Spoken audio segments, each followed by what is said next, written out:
Bonjour, je m'appelle Nicolas Baptiste, je suis docteur en histoire spécialisé sur les armes et armures de la période médiévale et du début de la Renaissance. Je suis surtout auteur de livres sur le sujet et commissaire d'exposition sur des domaines qui touchent à ces sujets. L'expérience qu'on a voulu mettre en place ensemble avec l'équipe du musée du Château de Foix, elle est unique en son genre parce qu'elle va réunir d'abord plusieurs acteurs très importants d'une expérience de cet ordre. Il faut forcément un pôle scientifique, donc dans ce cadre je vais représenter, qui peut mettre les bases de la connaissance et établir un protocole de recherche. Ensuite, il y a les artisans capables de produire des objets identiques ou en tout cas ayant les mêmes qualités. Et ensuite, il y a la faisabilité de l'expérience et l'aspect concret. Et ça, c'est le musée du Château de Foix qui a pu nous le procurer, ainsi que également des choses très importantes, c'est-à-dire les objets qui vont servir de test. Les tirs vont être réalisés grâce à des arbalètes du Château de Foix. L'un des premiers objets qu'on va utiliser, c'est l'arbalète et puis les carreaux qui vont être associés. Donc le terme de carreau est un terme générique pour parler des flèches de l'arbalète. Et dans notre cas, on a choisi une arbalète d'expérimentation qui a été refaite par Todd, donc Leo Todeschini, qui s'occupe de la boîte qui s'appelle Todd Stuff. Et lui nous a réalisé une arbalète qui tire à 880 livres environ, très proche d'une arbalète ancienne, puisque c'est souvent ce qui pêche dans les expériences, c'est le fait de tirer avec des arbalètes de loisirs, plutôt de reconstitution que des choses assez dangereuses. Là, par contre, ça nous intéresse. On va aller vers une arme très proche du réel. Et on va aussi reproduire les projectiles. Et donc, les projectiles, ils sont, par exemple, de cet ordre-ci, avec des pointes qui vont être à la fois non trempées et trempées. Donc, la pointe du carreau, c'est le fer carré qu'on voit tout au bout. Et en fait, soit il va être produit à de très grands exemplaires, à de très nombreux exemplaires, et ils vont être non trempés, soit ils vont être produits à de très peu d'exemplaires pour la chasse, par exemple, et leur pointe va être trempée, très pointue et très tranchante. Alors l'expérience qui nous rassemble au Château de Foix et qui nous intéresse cette fois-ci, c'est de tester à la fois la puissance d'une arbalète et l'effet produit sur un élément d'armure, et également la réactivité de cet élément d'armure à ses impacts.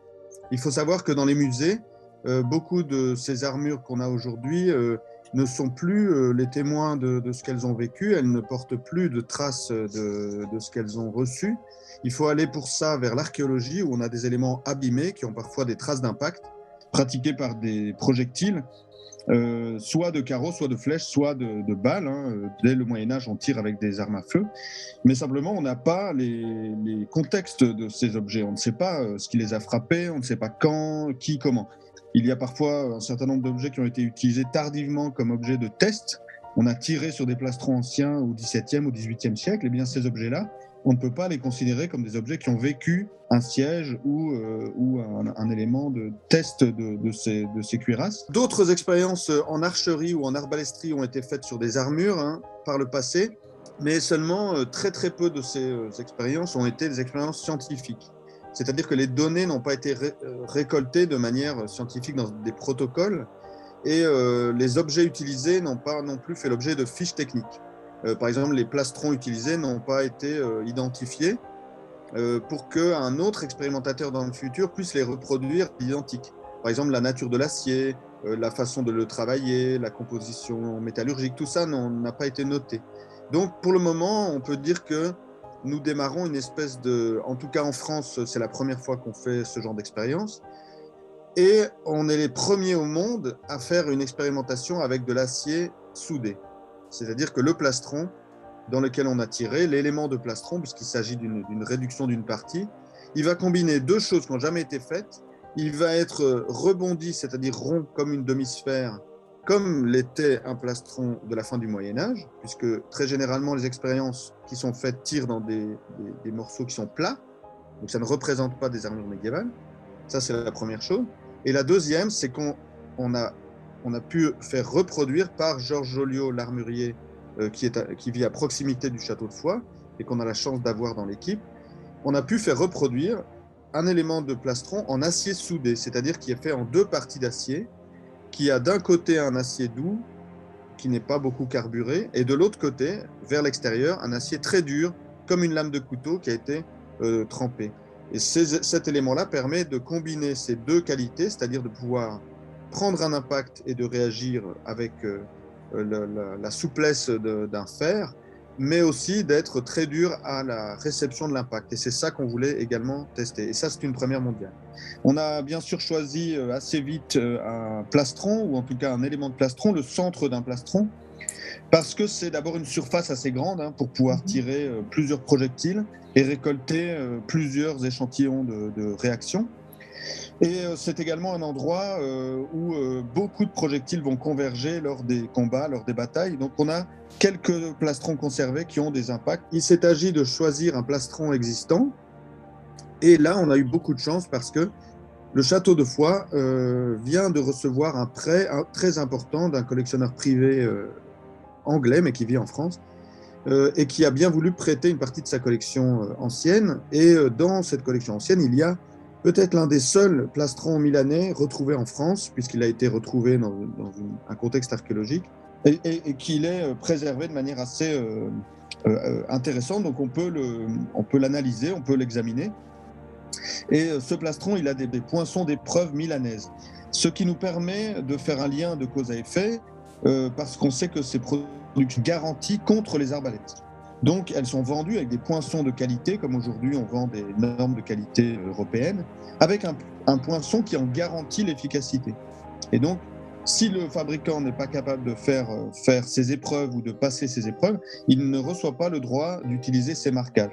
C'est donc une question très intéressante. Est-ce que les arbalètes sont plus fortes que les armures? C'est souvent ce qu'on constate quand on écoute des commentaires sur les batailles d'Azincourt, par exemple pour les archers anglais, ou bien sur d'autres types d'opérations. Puisque c'est ça qui fait le débat, est-ce que les arbalètes peuvent percer les armures ou est-ce que c'est les armures qui résistent aux arbalètes? Bien sûr, l'historien aura une réponse à ça, mais l'expérience permet vraiment d'incarner cette question. Et c'est ça qu'on a pu mettre en place au château de Foix.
De 9, de 7,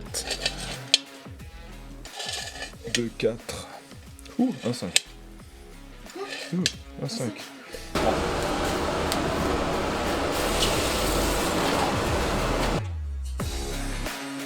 Et la marque que j'ai fait dessus, donc ça veut dire que c'est du double acier.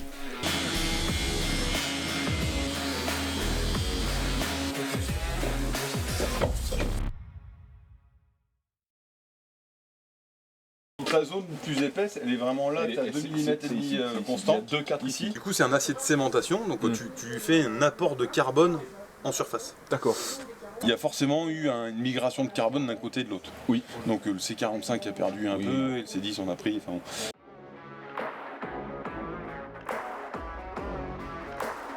Si tu vois, t'as du fric. Dans l'encoche, contre la corde.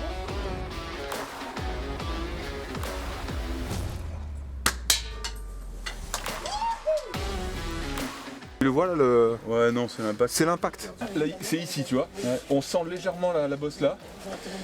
Et l'impact a été très franc. Alors on est sur une pointe très trapue. Elle s'est quand même un petit peu aplatie sur l'extrémité. Hein. Ah ouais. C'est tout petit, tu vois. C'est que ça. C'est que ça. Ah ouais. On a l'impact qui est ici là. C'est vraiment rien. Hein. C'est ça. Regarde derrière avec les dos. Sens derrière avec Ouais. les dos. Non, il n'y a rien. Et sur le Y a côté, rien. plus, il y a rien. Regardez, mais il n'y a même pas de. Non, il n'y a pas de calamine qui a sauté, rien. Hein. Là, on peut voir des petites couleurs de chauve, donc des couleurs de revenus qui vont du jaune paille au bleu, bleu clair, un peu violet sur certaines traces, qui pourraient supposer un échauffement à la déformation. Donc, voilà la résultante du fût. Fût en chêne.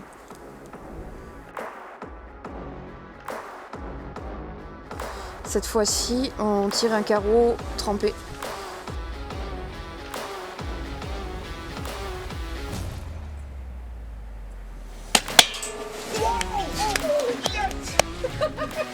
Alors le carreau en acier trempé a mieux tenu. Il s'est quand même écrasé, malgré tout. La douille a tenu le choc. Et l'impact est quand même beaucoup plus franc. Et on a une légère déformation. Là, c'est vraiment comme un carreau d'épreuve, bien équilibré, bien proportionné. Oui, celui-là, il Tout le poids du fût a été dans l'impact. Ouais. Par contre, là, on est très loin de percer. Hein. On a l'impact derrière. Il y a des traces de meulage, des traces de friction, mais pas de fissure apparemment. Bah, à l'intérieur, elle a l'air moins poussée que sur l'extérieur. 6e tir, encore un carreau trempé.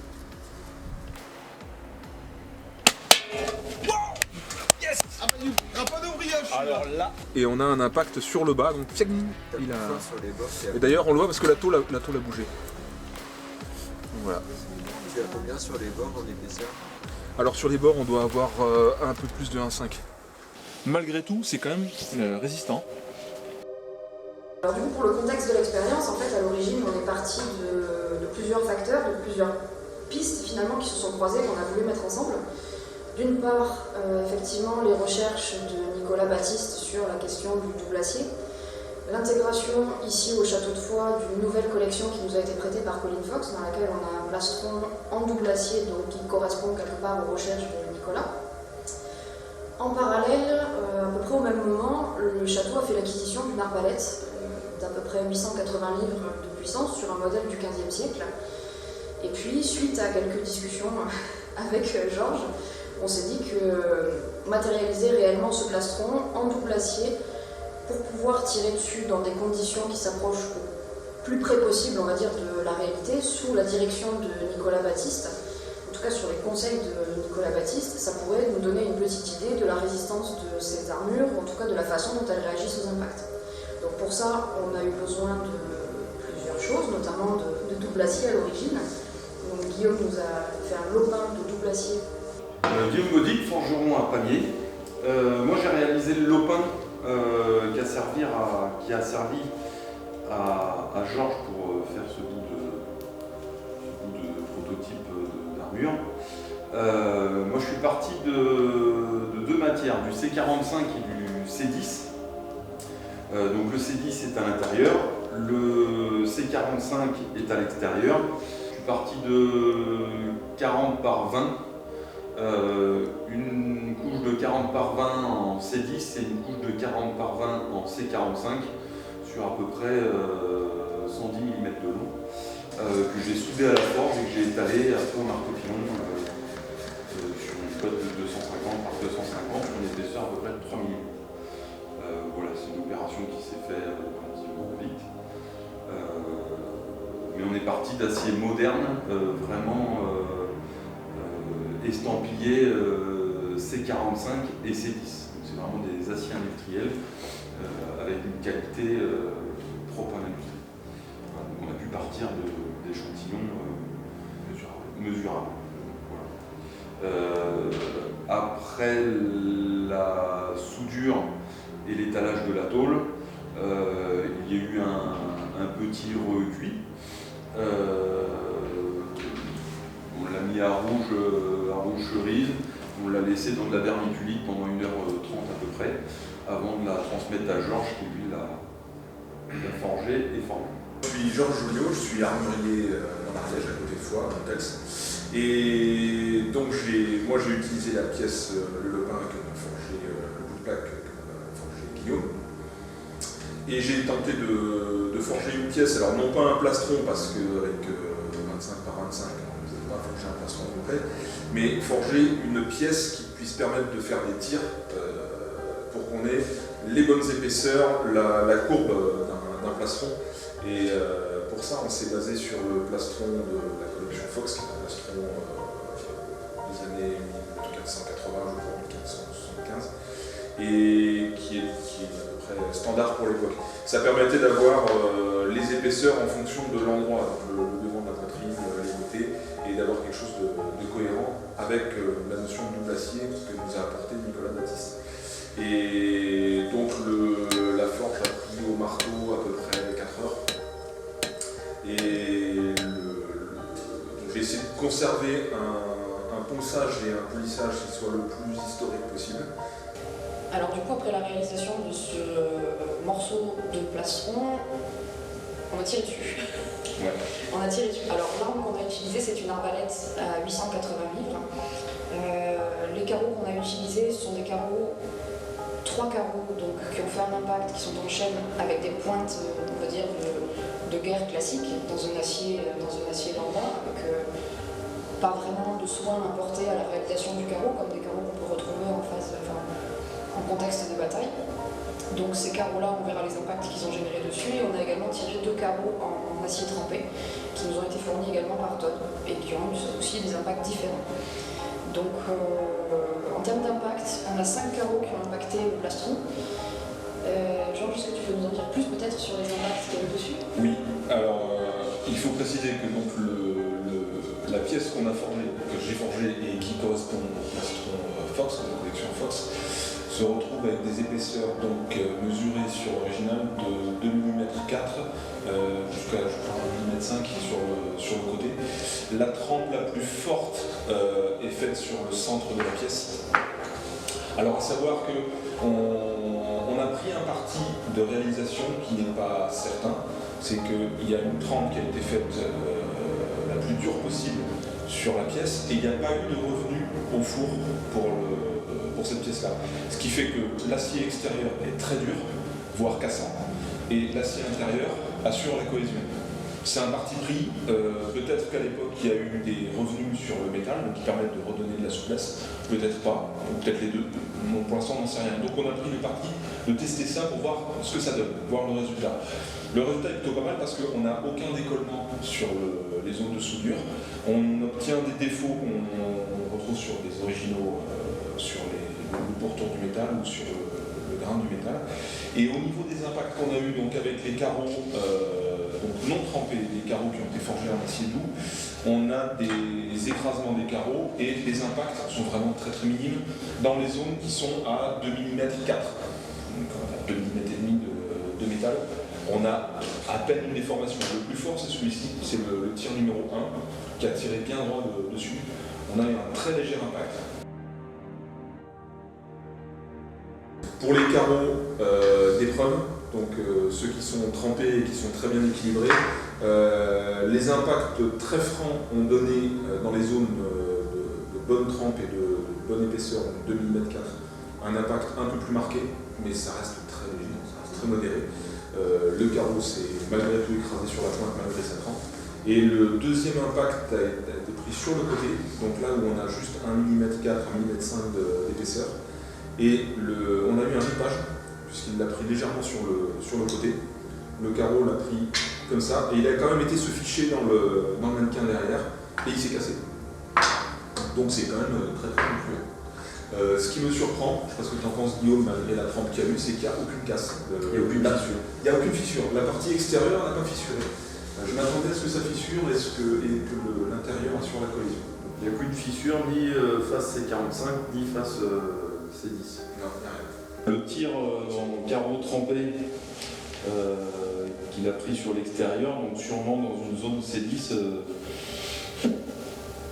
on voit que ça n'a pas une telle incidence que l'épaisseur de matière joue un peu, mais n'a pas une énorme incidence au final. Je pense que quand je l'ai forgé, la zone où on est là, il y a encore de l'acier. Tu vois, on a le bord. Oui. On voit le bord du XC10 qui est derrière. C'est quand même beaucoup plus fin. Voilà. Donc oui, il y a une déformation supérieure, mais non, l'incidence n'est pas mesurable. Il ne faut pas trop mettre en danger la pièce dans tous les cas. Non. Et surtout, il faut bien préciser que les aciers industriels que tu as choisis, c'est dans le sens industriel, dans le sens où on peut mesurer le taux de carbone. Oui, mais après, ça reste fer carbone, ça reste de l'acier au sens médiéval ou renaissance du terme. C'est pas de l'acier d'un fourneau, mais c'est encore. Oui, mais ça reste cohérent avec c'est le plus cohérent. Voilà, c'est le plus cohérent qu'on ait. Donc ces résultats correspondent à ce qu'on pouvait s'attendre à trouver. Est-ce que les arcs et les arbalètes percent les tôles des armures? En fait, l'historien des armes et armures peut répondre à cette question de manière assez facile parce que dans les textes de loi qui réglementent le commerce des armes et armures, les armes et armures sont vendues comme étant résistantes aux arbalètes. Les armures doivent résister à l'impact. Et pour ça, qu'est-ce qu'on fait au Moyen-Âge? On fait ce qu'on appelle l'épreuve, qui est organisée par les autorités. Donc, si l'objet vient de Milan, par exemple, qui est un grand centre de production, ou s'il vient de Tours, en France, qui est le lieu de la manufacture royale, eh bien, on y procède à l'épreuve. Donc, les armuriers doivent amener leur fabrication auprès d'un jury qui est composé de commissaires de la ville. On procède au tir à l'arbalète dans les plastrons, par exemple. Et si les plastrons ont la bonne qualité, on délivre au fabricant l'autorisation d'utiliser un poinçon. Et donc, à partir de ce moment-là, chaque objet qui va sortir de la manufacture va être poinçonné avec ce poinçon qui garantit les normes de qualité. Pour la fin du Moyen-Âge et le plastron qu'on a copié pour l'expérience, on sait qu'il existe déjà, à la fin du XVe siècle, 3 types d'épreuves. Il existe la simple épreuve qui concerne l'archerie et les arbalètes les moins puissantes, la double épreuve qui concerne les arbalètes les plus puissantes et même déjà les arbalètes à double tilleul, c'est-à-dire à grande moufle pour les sièges, et ensuite la troisième épreuve qui va commencer à exister avec 3 marques différentes qui vont être les arbalètes les plus puissantes et surtout les armes à feu. Donc déjà dans les textes, on va garantir qu'il y a des armures qui résistent aux arbalètes, mais aussi dans l'archéologie et sur les objets conservés, on peut constater qu'il y a des impacts qui n'ont pas percé la tôle et qui nous montrent bien que les armures résistent aux arbalètes. Ce qui résiste moins, ce sont les défauts en fait de l'armure, c'est-à-dire que les projectiles vont ricocher contre la tôle et vont arriver dans l'aisselle ou bien dans la gorge. Et c'est ça qui va vraiment avoir raison du cavalier ou du soldat sur le champ de bataille. C'est plutôt les défauts de l'armure. Mais l'armure en elle-même va, la plupart du temps, résister aux projectiles. On a fait le choix pour cette expérience de faire les deux, carreaux trempés, carreaux non trempés, puisqu'on retrouve les deux dans la panoplie possible. Mais par contre, pour la guerre, on ne sait pas du tout si les carreaux trempés étaient tellement utilisés. On en retrouve des centaines et des milliers sur des champs de bataille ou sur des sièges ou dans des châteaux qui sont non trempés. Et par contre, des carreaux trempés, c'est assez rare. Mais on sait qu'ils en utilisent au moins pour l'épreuve, puisqu'ils vérifient les plastrons avec des carreaux trempés, et ça, on a des mentions. Selon moi, si j'étais un jury de la ville de Foix et que je devais laisser commercialiser un plastron réalisé par notre artisan, je pourrais délivrer cette autorisation de commercialisation d'un plastron qui résiste aux arbalètes, puisque aucun des projectiles n'a pu percer la tôle et blesser véritablement s'il y avait eu un porteur. Cela montre cette petite expérience assez rapidement et de façon facile que il est en quelque sorte faux de penser que les arbalètes sont plus fortes que les armures. Simplement, il y a des qualités d'armure et les qualités d'armure conçues pour y résistaient vraiment. C'est plus facile de le montrer de façon expérimentatoire, ou en tout cas grâce à une expérience scientifique, que de continuer à le répéter sans cesse de manière historienne. Et puis c'est beaucoup plus ludique. Ça permet de voir des vraies réactions. Par exemple, cette chauffe du carreau qui bleuit, moi, ça, je ne l'avais jamais imaginé. Et ça permet de tester des manières de forger, puisqu'on a pu redécouvrir ces plastrons en acier soudé, comme l'original qui est à Foix en ce moment, et comme ce que Georges Joliot a réussi à reproduire, ce qui est en soi extraordinaire.